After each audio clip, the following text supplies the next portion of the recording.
Today we celebrate one of the most popular and most beloved saints of all time, Saint Anthony of Padua.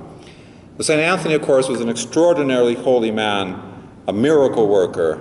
Plenty of miracles came through his intercession and through his being used by God in very, very powerful ways. But of course, as many people know, Saint Anthony, of course, is famous for finding lost things, right? And so the thing is this.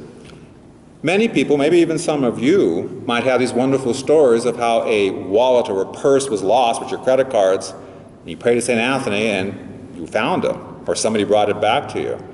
Or maybe there was a piece of jewelry you had handed down and it was lost, and you prayed for it and there it was.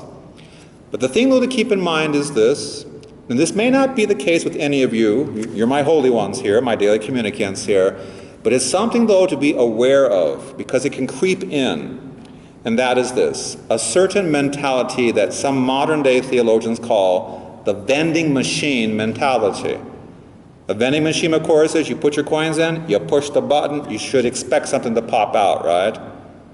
With saints who are specialists in something, like Anthony with lost things, or Monica if your kid's driving you crazy, or whatever it might be, the thing is that we sometimes have a tendency of treating them with this vending machine mentality. Well, if I do this novena, or say this prayer, or invoke this particular intercession, well then I should expect this. And so this kind of thing then can become basically an abuse. So the holiness of this powerful saint becomes more of a ticket just to be punched. So how do we avoid that? It's very simple, actually, because this same thing can go unto our Lord Jesus. He's just the one who answers our shopping list. We don't want that to happen.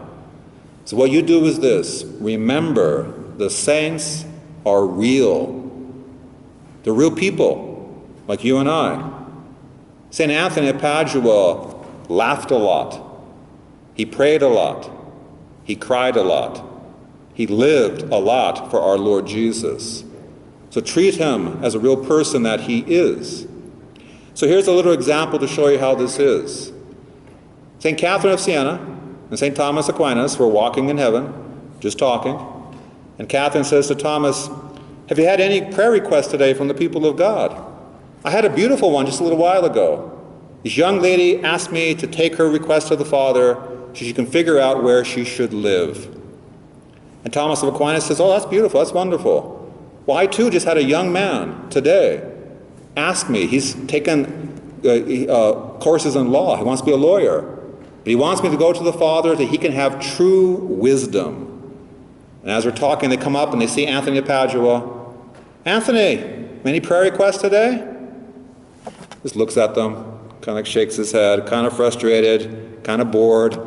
And Catherine says, "More lost stuff, huh?" And Anthony goes, "Keys. Why can't people hang on to their keys? I just can't believe this." And now a lost cat, he's not lost, he's just going to get some more mice, he's not lost. But the best one of the day is this. "Saint Anthony, please, San Antonio, por favor, help me find my remote control." Really? Your remote control? He's a real person. He's not a vending machine. So if you have something that's truly lost, like that watch your great-grandfather gave you, or that recipe that your grandmother in her own handwriting wrote down for you, yeah, ask him for those things. But here's what St. Anthony really wants you to ask for him. "Anthony, please, can you help me to find more patience? Can you help me to find peace with myself? Can you help me to find true hope? Anthony, can you please help me to find my vocation? Or Anthony, please, can you help me to find how I can be the best I can be in my state of life?" That's treating him as a person, as a holy saint. And believe me, he will love to hear those requests from you. And since he's a miracle worker, expect the miracles of our Lord Jesus Christ to be felt in your very lives.